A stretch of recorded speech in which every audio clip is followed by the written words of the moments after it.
Encore des messages. Des hommes qu'elle ne reconnaissait pas commencèrent à apparaître devant le café pendant ses services, l'observant à travers les vitres. Un soir, en rentrant, elle trouva la porte d'entrée de son immeuble entr'ouverte alors que rien n'avait été dérangé dans son appartement. Un avertissement. Sa mère l'appela depuis l'hôpital, inquiète, parce qu'Émilie avait l'air tendue. Émilie dit que tout allait bien, que le travail était simplement chargé.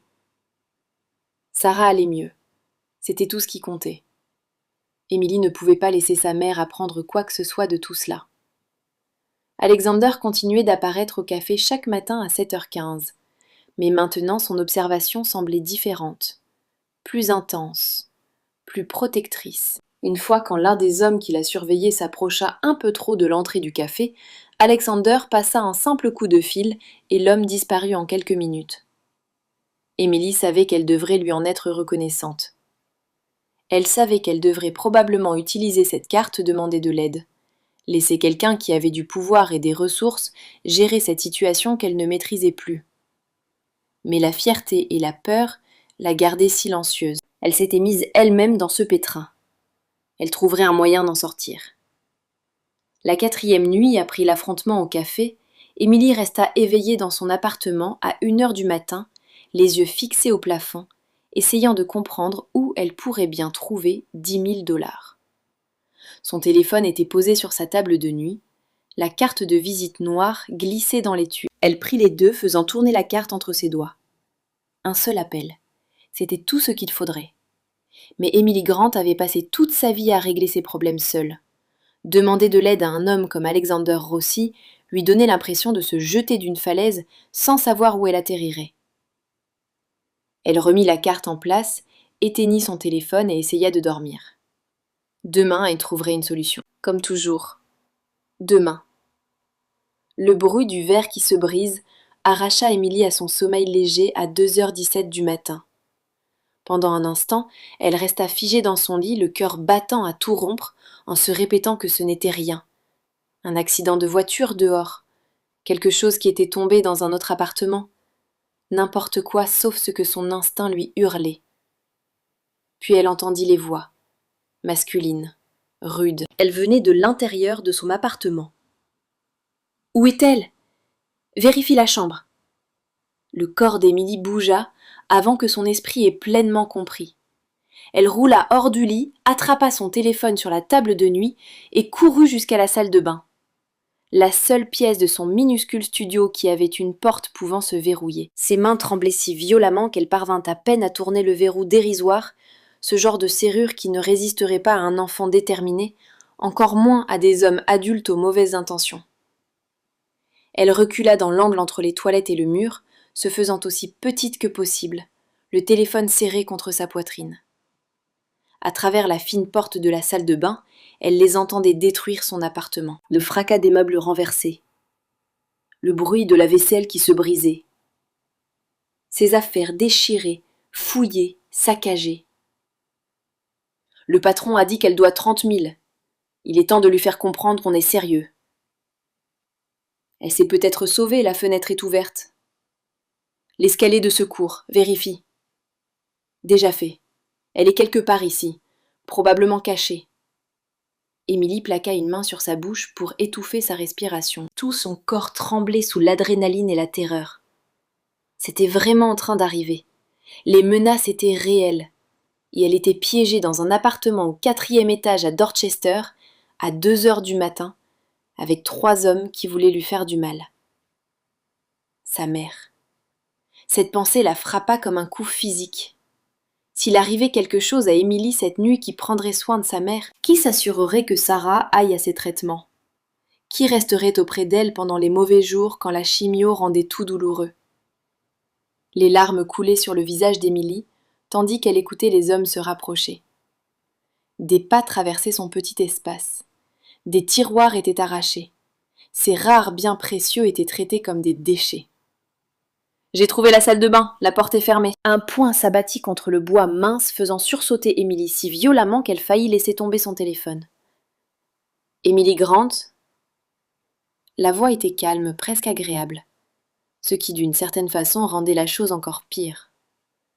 On sait que vous êtes là-dedans. Ouvrez cette porte. On veut juste discuter de votre plan de remboursement. » Émilie ne pouvait pas répondre. Sa voix l'avait complètement abandonnée. La peur lui avait volé chaque mot. « J'ai dit, ouvrez la porte !» Toute douceur disparut. « Vous avez 5 secondes. Ensuite, on la défonce et les choses vont devenir beaucoup plus désagréables pour vous. 5 !» L'esprit d'Émilie s'emballa.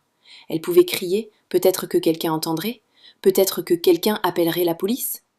Mais c'était Dorchester à 2 heures du matin. Les gens s'occupaient de leurs affaires. Les gens ne se mêlaient pas de ce qui ne les regardait pas. 4. Elle pouvait essayer de se battre. Mais elle mesurait 1,65 m et pesait peut-être 59 kilos. Ces hommes étaient des adultes et ils avaient clairement l'habitude de la violence. 3. La carte. La carte de visite noire qui vivait dans son portefeuille depuis 4 jours.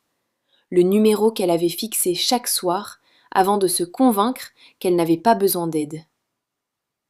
2. Émilie tâtonna pour trouver son sac qu'elle avait attrapé sur la table de nuit en courant. Ses mains tremblaient tellement qu'elle parvint à peine à l'ouvrir. Le portefeuille tomba. Les cartes se dispersèrent sur le sol de la salle de bain dans la faible lumière de l'écran de son téléphone. 1. Là, la carte noire avec le numéro embossé en lettres dorées. Elle la saisit, tapa le numéro sur son téléphone avec des doigts tremblants. Son esprit se vida complètement. Que devait-elle dire ? Comment demandait-on à un inconnu de vous sauver la vie ? La porte de la salle de bain trembla sous le premier impact. Ils utilisaient quelque chose de lourd. Le cadre se fendit, le bois éclata. Émilie tapa. « À l'aide ! 3 âmes ! Appartement !» Ses doigts entrèrent l'adresse, la saisie automatique complétant le reste. Elle appuya sur « Envoyer » et regarda le message passer de « Envoi en cours » à « Livré ». La porte trembla de nouveau. Encore plus de bois éclata près de la serrure. Elle pouvait maintenant voir des doigts passer par l'ouverture, essayant d'actionner le verrou de l'intérieur. Son téléphone vibra. Un message. Elle baissa les yeux à travers ses larmes. Ne faites pas le moindre bruit. 4 minutes. 4 minutes. Elle devait survivre 4 minutes. Presque, dit l'un des hommes de l'autre côté de la porte. Serrure de pacotille. Vous auriez dû investir dans une meilleure sécurité, Émilie. Un autre rire. Un autre impact. Le cadre de la porte cédait. Émilie voyait maintenant davantage la pièce principale à travers l'ouverture qui s'élargissait. Elle voyait les dégâts qu'ils avaient causés. Les coussins de son canapé éventrés du rembourrage partout. Le vase préféré de sa mère, le bleu, que son père avait offert à Sarah pour leur 10e anniversaire de mariage, était brisé en morceaux sur le sol. Ce vase avait survécu à la mort de son père. Il avait survécu à 3 déménagements. Il faisait partie des rares choses que la mère d'Émilie lui avait demandé de garder en sécurité quand elle était entrée à l'hôpital. Et maintenant il était détruit. La serrure céda dans un dernier craquement. La porte s'ouvrit brusquement. 3 hommes emplirent l'encadrement découpé par la lumière crue du plafonnier qu'ils avaient allumé dans son appartement. Émilie en reconnut 2 du café. Le 3e était plus âgé, plus lourd, avec des yeux qui semblaient morts, même quand il souriait. « Vous voilà, » dit l'homme le plus âgé, en entrant dans la petite salle de bain. « On vous cherchait, mademoiselle Grant. Vous essayez de nous éviter. Ce n'est pas très poli. » Émilie ne pouvait pas parler. Elle ne pouvait pas bouger. Elle était plaquée si fort contre le mur que le carrelage froid lui faisait mal à travers son fin t-shirt de nuit.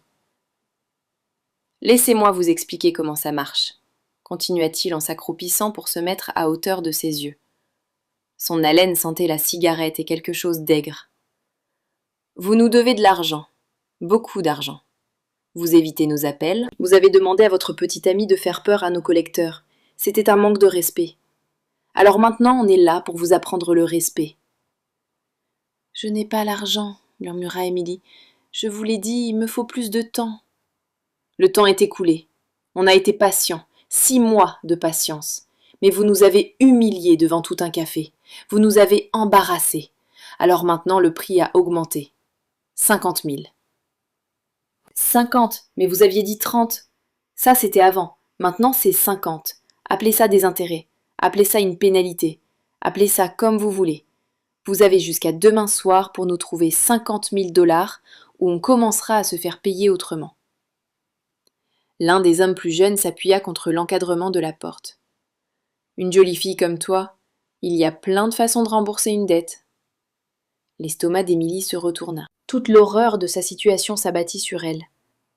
Ces hommes n'allaient pas seulement lui faire du mal, ils allaient faire bien pire. Et personne ne venait l'aider. Personne ne savait même qu'elle était en danger, sauf... Combien de temps s'était écoulé ? 3 minutes. 4. Voilà ce qui va se passer, dit l'homme plus âgé en sortant un briquet de sa poche. Vous allez appeler quelqu'un. Votre mère, un ami, quelqu'un de ce café, quelqu'un qui pourra nous obtenir 50 000 $ d'ici demain soir. Et pendant que vous passerez ces appels, mes associés vont vous aider à comprendre à quel point nous sommes sérieux quand il s'agit de récupérer notre argent. Il fit jouer le briquet. La petite flamme dansa dans l'obscurité. On va commencer par quelque chose de léger. Peut-être votre main, peut-être juste 2 ou 3 doigts, assez pour montrer qu'on ne plaisante pas, mais pas assez pour vous empêcher de travailler. Après tout, il faut bien que vous puissiez nous rapporter cet argent. Les 2 hommes plus jeunes entrèrent dans la salle de bain. L'un attrapa le bras d'Émilie et la tira debout. L'autre plaqua une main sur sa bouche quand elle tenta de crier. Ils la traînèrent hors de la salle de bain, jusque dans la pièce principale dévastée de son studio. Émilie se débattit, mais c'était inutile. Ils étaient trop forts, trop habitués. Ce n'était pas la première fois qu'ils faisaient ce genre de choses. « Tenez-la bien !» ordonna l'homme plus âgé en s'approchant avec le briquet. « Et essayez de ne rien abîmer définitivement. On a besoin qu'elle reste fonctionnelle. » C'est alors qu'Émilie l'entendit. Des pas dans le couloir. Lourds, multiples, rapides. Les 3 hommes les entendirent aussi. Celui qui lui tenait le bras relâcha légèrement sa prise, tournant la tête vers la porte. « Vous attendez de la visite ?» demanda l'homme plus âgé. Émilie secoua la tête. Elle ne se faisait pas confiance pour parler même si la main ne couvrait plus sa bouche. Les pas se rapprochèrent, plus vite, plus déterminés. Ce n'était pas le traînement d'un voisin réveillé en pleine nuit. C'étaient des mouvements tactiques, professionnels. Puis la porte de son appartement, déjà endommagée par leur entrée forcée plus tôt, explosa vers l'intérieur avec une telle violence qu'elle s'arracha complètement de ses gonds. Le fracas fut assourdissant dans le petit espace. Le bois et le métal s'éparpillèrent sur le sol. Des hommes se déversèrent par l'ouverture. Pas 3, pas 5, au moins une douzaine, tous vêtus d'équipements tactiques noirs, tous armés d'armes qui semblaient de niveau militaire. Ils se déplacèrent avec une efficacité parfaitement rodée, se répartissant dans le minuscule appartement en quelques secondes, sécurisant chaque coin, chaque angle. Les 3 usuriers lâchèrent immédiatement Émilie. Les 2 plus jeunes levèrent les mains. Le plus âgé essaya de conserver un semblant d'autorité, mais Émilie vit la peur vaciller dans ses yeux morts pour la première fois. Et derrière tous les membres de l'équipe tactique, avançant au milieu du chaos avec un calme absolu, apparut Alexander Rossi. Il portait les mêmes vêtements que plus tôt dans la journée, même s'il avait retiré sa veste de costume et remonté ses manches. Ses yeux sombres balayèrent la pièce d'un seul regard complet, absorbant tout. Les meubles détruits, les 3 hommes. Émilie maintenue brutalement par 2 hommes 2 fois plus grands qu'elle. L'expression d'Alexander ne changea pas. Mais la température dans la pièce sembla chuter. L'air lui-même devint plus lourd, plus difficile à respirer. « Lâchez-la !» Sa voix était basse, presque conversationnelle. D'une certaine manière, cela la rendait plus terrifiante que s'il avait crié. Les hommes relâchèrent Émilie si vite qu'elle trébucha. Elle se rattrapa au bras de son canapé détruit, ses jambes tremblant trop pour vraiment supporter son poids. « C'est une affaire commerciale privée. tenta l'homme plus âgé, mais sa voix avait perdu toute l'assurance qu'elle avait eue plus tôt. La fille nous doit de l'argent. On récupère simplement ce qui nous est dû. En entrant par effraction chez elle au milieu de la nuit, Alexander fit un seul pas en avant. Les membres de l'équipe tactique ajustèrent automatiquement leur position, ouvrant un chemin clair tout en maintenant leur couverture sur les 3 intrus. En menaçant de la brûler, en posant les mains sur elle, nous agissons dans le cadre de nos droits en tant que. Vous n'avez aucun droit ici. La voix d'Alexander resta calme, mais quelque chose en elle fit frissonner Émilie. Laissez-moi vous expliquer ce qui va se passer maintenant. Vous allez me dire pour qui vous travaillez. Vous allez me dire qui vous a envoyé. Ensuite, vous allez quitter cette ville et ne jamais revenir. On travaille pour l'organisation Volkov, dit l'homme plus âgé, essayant de reprendre un peu d'assurance. Si vous vous en prenez à nous, vous vous en prenez à eux. Alexander dit quelque chose en russe, rapidement, couramment, et à en juger par la façon dont les 3 hommes blêmirent, c'était très menaçant. Je viens de leur dire dans leur langue maternelle, dit Alexander en repassant à l'anglais et en regardant Émilie pour la première fois, que s'ils s'approchent encore de vous, je livrerai personnellement leur tête à Dimitri Volkov en cadeau. Il reporta son attention sur les 3 hommes. Savez-vous ce que fera Dimitri quand il recevra ce cadeau ? Il me remerciera. Parce que Dimitri Volkov n'est pas assez stupide pour déclencher une guerre avec la Rossi Family à cause d'un prêt de 15 000 $ accordé à une serveuse. Il me saura gré d'avoir nettoyé son désordre avant que cela ne devienne un problème plus grave.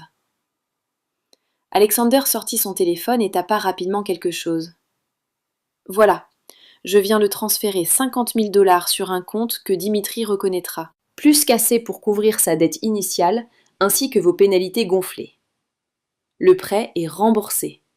La dette est réglée. Elle n'apparaît plus dans vos comptes. On ne peut pas simplement... Vous pouvez. Vous allez le faire. Et vous allez partir maintenant avant que je change d'avis sur ma générosité. Les yeux d'Alexander devinrent glacés. Je vais être très clair. Emily Grant est sous ma protection désormais. Si je revois l'un de vous près d'elle, si j'entends parler d'une quelconque communication avec elle, si je soupçonne même que vous pensez à elle, nous aurons une conversation très différente. Une conversation à laquelle vous ne survivrez pas. Est-ce bien compris ? Le silence s'étira. Pas gêné, mesuré. Assez longtemps pour que les 3 hommes absorbent leur situation. Nous avons compris, finit par dire l'homme plus âgé. Alors partez.